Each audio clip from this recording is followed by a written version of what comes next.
Hello children, and welcome to the English class of Standard 7.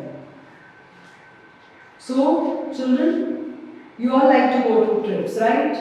And our Rosary School has organized so many trips outside, not just one day trip. You all like to go for a trip like for a overnight or maybe 4 days, 3 nights and all. You all love that. And Rosary has always organized trips to Goa. But imagine a day when it goes ahead of time, like now we are in 2020. I know 2020 has been a little too surprising for all of us and suddenly brought so many changes in our life.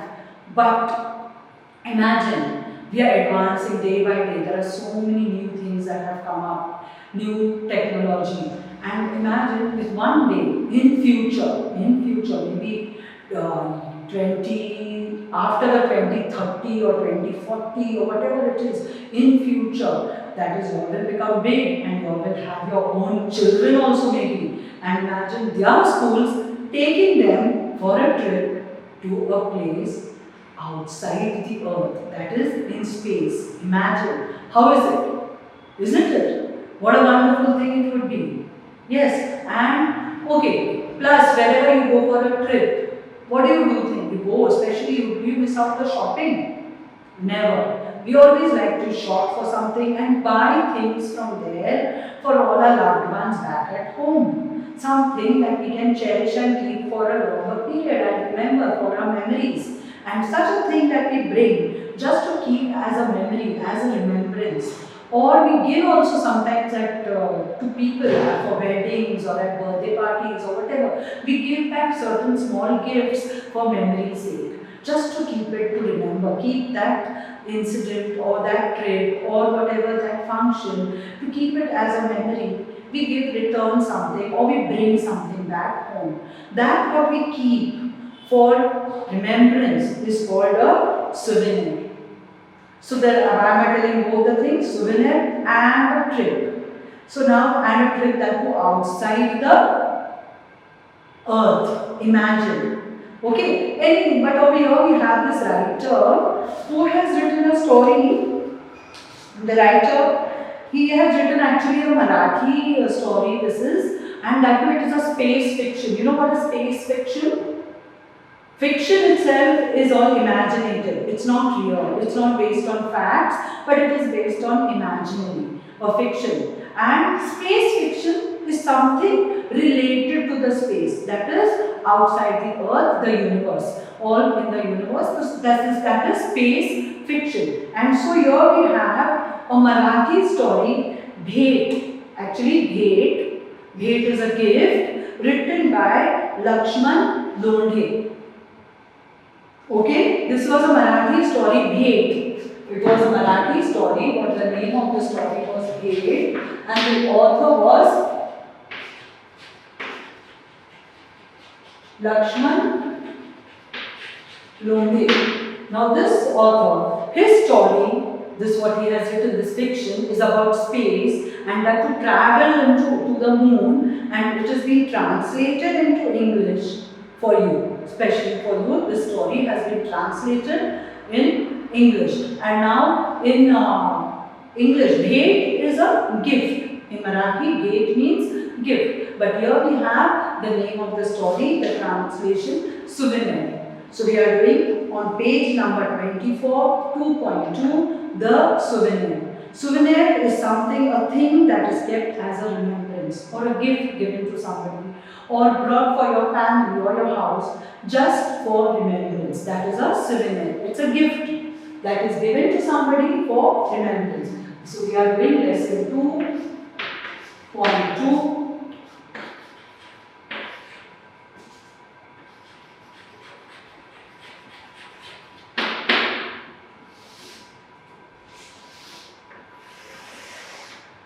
So first meaning itself.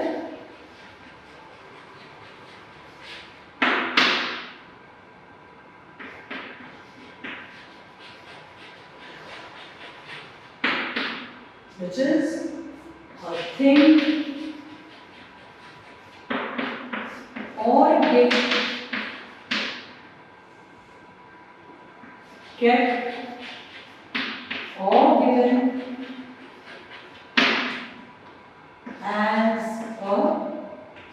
remembrance.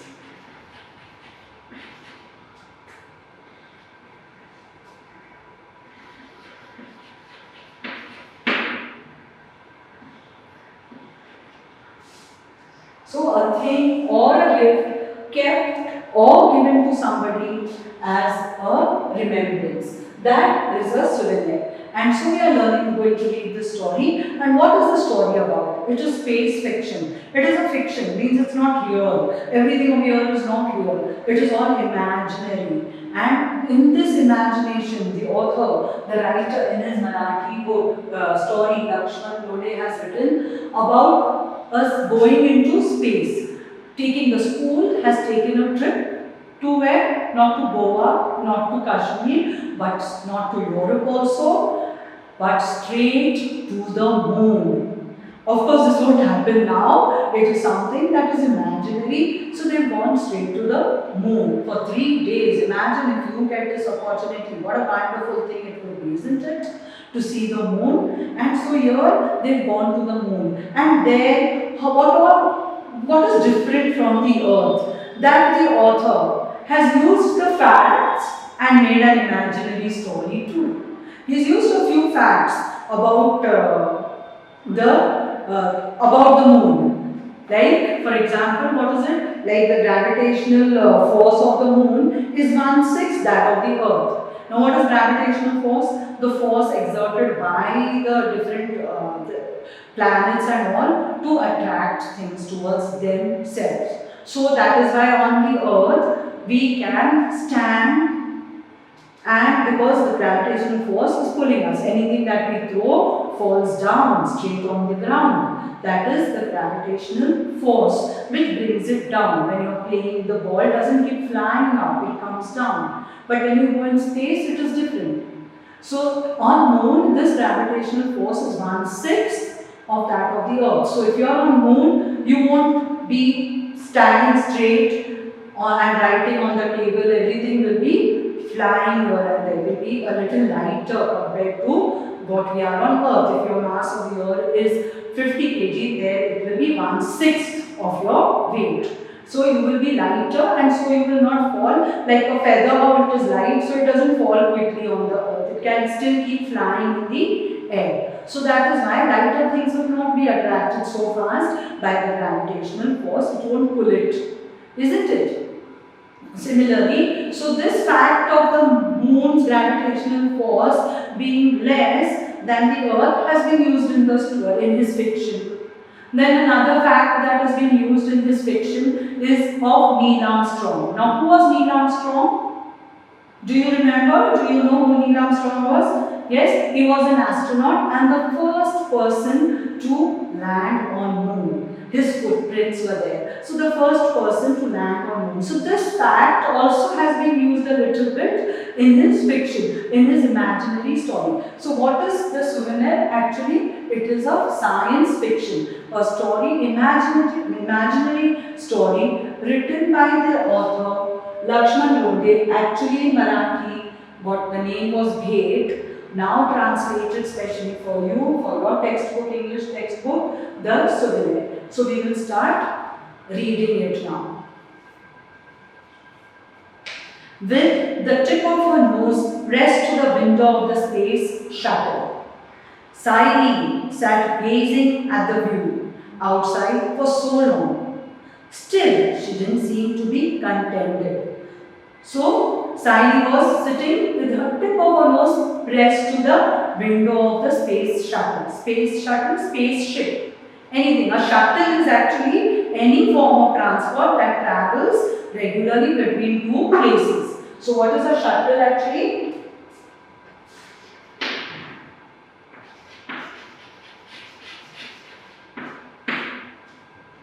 Shuttle is any form of transport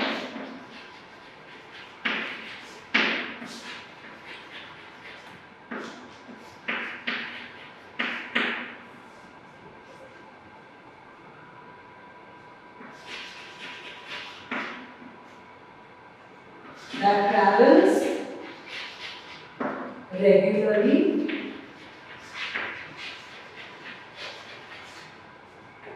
between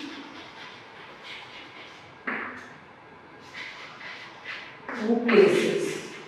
So this is of course this spaceship over here. Of course, it is a spaceship which is moving. That's why it has been given a name of a shuttle, because it must be going. So the imagination over here of the writer is that there is a space shuttle. That means it's traveling up and down, going from the moon, bringing passengers here, taking passengers from the earth to the moon. So this is, and she is in this shuttle, Sally, and she's gazing outside, gazing, looking at the view outside for so long. Still, she didn't seem to be contented. She was not satisfied with it. She didn't feel contented, satisfied.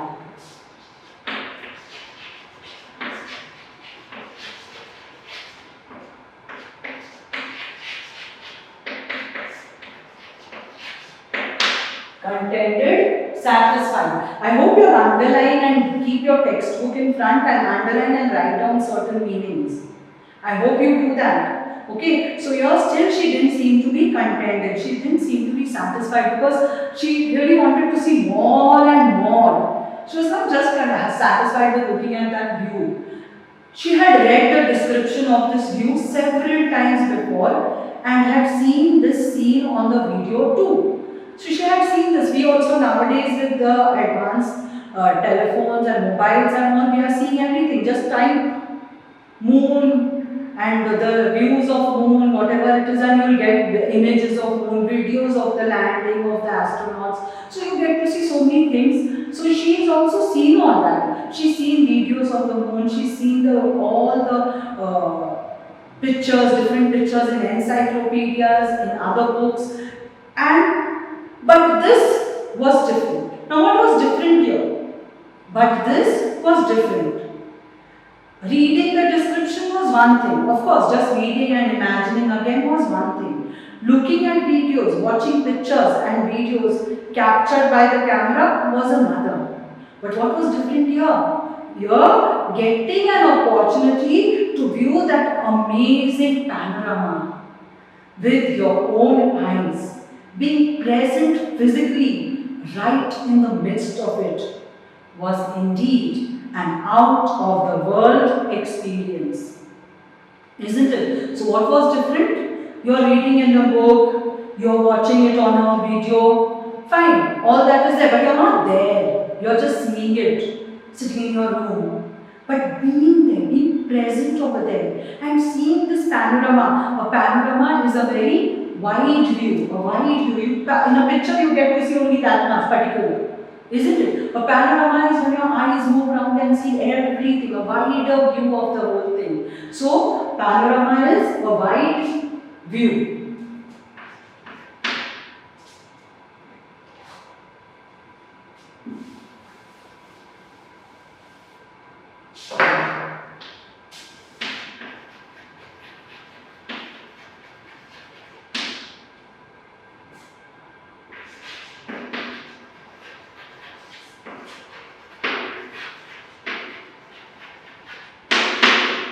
A very wide view. So just imagine being there, present, and actually feeling everything. Looking at pictures and reading is just one thing, but actually being there was a different experience altogether. And here the writer has used the line out of the world experience. Now here out of the world, she was actually out of our world, isn't it? So it can have that two meanings over there. We are out of the world experience. Out of the world means just beyond like your imagination. Beyond your imagination also it means out of the world. We use this phrase. We use this phrase to tell anything that is beyond our imagination.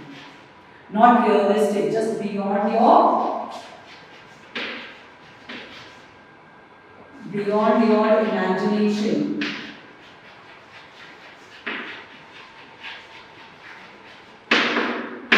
So out of the world is a term used for expressing that something that you see is beyond your imagination. But over here it can also have a double meaning where it can say out of the world because actually she was out of the world, that is our world, the earth.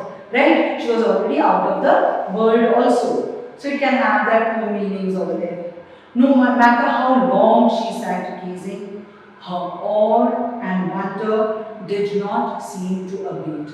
So she kept on watching this so long she was, and it didn't matter how long. Every time she was not satisfied at all, and that awe and wonder, that admiration, that amazement. So both together, both mean the same. That she was so surprised and it was so beautiful, so wonderful that she just could not, she kept on watching. But that awe and wonder, her experience did not abate, did not become less. Abate,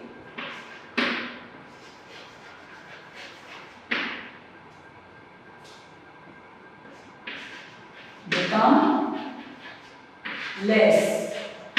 To abate is become less.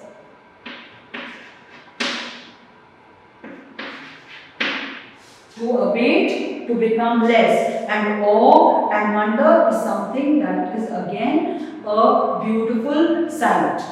Awe is admiration and something that can be admired. And wonder, of course, you're amazed to see it. Wonderful thing. So the awe and wonder did not seem to abate. Her awe, that wonder and amazement did not seem to become less. The earth gradually appeared to get smaller and smaller in the sky. The azure blue sky was now looking jet black. The clouds had disappeared, the stars were shining bright. Stars, another fact, stars have their own light, isn't it? So they always shine brighter. They are whenever you are writing the difference between stars and planets, you always know that one big difference is stars have their own light, planets don't have their own light. And that is why stars shine more than the planets, and they twinkle while they are shining, right? They twinkle. Whereas planets, they do not. Planets, because they usually reflect the lights of the stars, isn't it? That is how what light we have is from the sun, the biggest star, isn't it? So over here we see the sky looked blue for us, isn't it? From the earth, the sky looks nice and bright blue. Azure is a bright blue, a shade of color. Azure is a shade of color which says the sky color bright blue, the cloudless sky, just bright blue, that is what azure.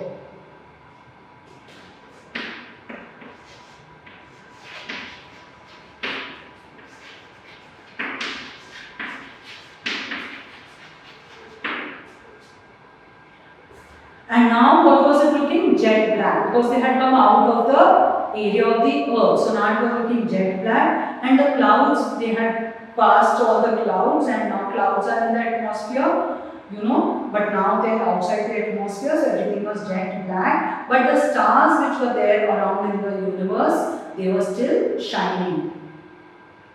Now what about this trip? This trip to the moon was exorbitantly expensive. This is where a flashback they are showing of what happened in her house before the trip. So the trip to the moon was exorbitantly expensive. But still, Saile's mother had sent her on the trip. Exorbitantly, unreasonably. It was very, very expensive. Unreasonably expensive.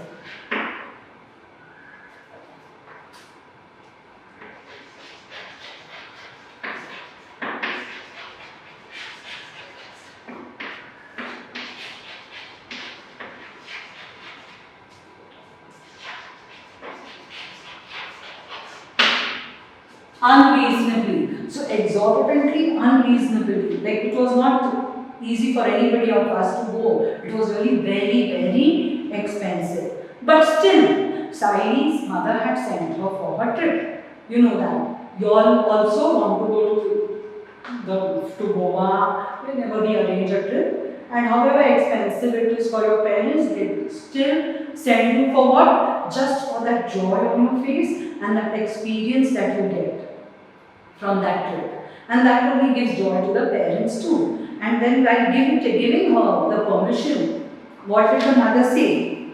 Look at this, what the mother said. In our childhood, we could not even think of such long distance trips. The longest trip meant going to Europe. If you are getting this opportunity, make the most of it, said Mummy. So what did she say? So just see this. What did she say? That good, you are getting to go to the moon, just take it. Because our time when we were in school, we could at the most go to the longest trip. The longest trip that we had was right till Europe. Not beyond that. So, and you are getting to go out of the earth into the space on the moon. So, take it. Don't leave such an opportunity. And that's the time when Sally tells the mother, oh mummy, Neha's grandmother was saying that in their childhood, the longest trip for school children used to be only up to Delhi or Kolkata. It seems so funny, isn't it? Said Sally laughing. Remembering the incident made her laugh even now. So what did she say? But Neha's grandmother, her friend's grandmother, what did she say while allowing Neha to go? Oh, our childhood, we could go at the most to Delhi or Kolkata. So just imagine. So grandmother, then mother and this child. So grandmother went to only up to Kolkata. Mother went up to Europe. And now the daughter is going up to the moon. So what the imagination, the author has written this imaginative space fiction. So what time do you think it could be? Is it 1990, 2020 or 2050? What do you think? Definitely it could be 2050, isn't it? So this time period could be of a later period. Is it not now? Maybe later, as I told you. Your children may get to go and you may say the same thing to your parents or you should, to your children. Or you should go because our time at the most we went to Goa, so you better go. And of course you all want to go to different places also, right? So you are going to tell that, and that is what the mother told over here. Our time it went, the longest trip was to Warren, and the grandmother said our time the longest trip was up to Delhi. Now the shuttle was back to the space. This was the flashback where she remembered what her mother said while sending her to the trip. And now back to the present now where she is. Now the shuttle was getting closer and closer to the moon. Then it started orbiting the moon. In every 32 minutes, the shuttle completed one revolution round the moon. You know what is revolution and what is an orbit and orbiting? You know everything? Oh, anyway, you know that you have the earth, the moon is a satellite of the earth and it has its orbit around and it keeps moving. The moon also moves around. Okay, the earth, and this movement around the earth is the revolution. And orbiting, you know about the earth also. The earth on its own axis when it goes round and round, you know that's this thing, and this is the orbit. This whole thing is the orbit.